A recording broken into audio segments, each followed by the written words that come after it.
انسانی صحت کے 3 راز قرآن پاک کی 3 آیات میں۔ مصر کے ڈاکٹر عماد فہمی، جو کہ ایک ماہر غذائیت اور موٹاپے کے معالج ہیں، ایک ٹی وی انٹرویو میں یہ بتا رہے تھے کہ انسانی صحت کا راز قرآن پاک کی 3 آیات میں پنہاں ہے۔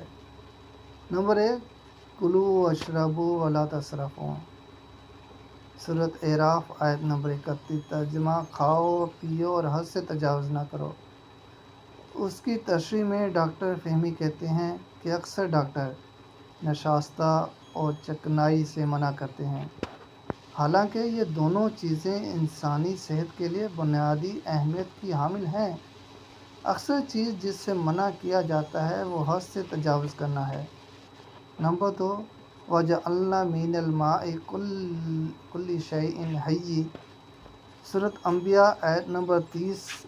اور پانی سے ہر زندہ چیز پیدا کی، پیاس لگے یا نہ لگے پانی ضرور پیجیے۔ طبی معالج کے مطابق ہر شخص اپنے وزن کے ہر 1 کلو پر 30 ملی گرام پانی پیے۔ مثلاً اگر کسی کا 70 کلو وزن ہو تو وہ 70 + 30 یعنی 2100 ملی گرام پانی، 2 لیٹر اور 100 گرام تقریباً 8 گلاس پانی روزانہ پیے۔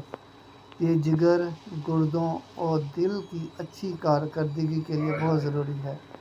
نمبر 3، وَجَعَلْنَا اللَّيْلَ لِبَاسًا وَجَعَلْنَا النَّهَارَ مَعَاشًا، سورۃ نبأ آیت نمبر 11۔ اور رات کو پردہ پوش اور دن کو معاش کا وقت بنایا۔ ڈاکٹر فہمی کہتے ہیں کہ رات کو پردہ کیا جائے، یعنی جلدی سویا جائے اور صبح جلدی اٹھا جائے، یہ سب سے بہترین نسخہ ہے۔ اس سے نہ تو انسان میں موٹاپا آئے گا اور نہ بیماری، انشاءاللہ۔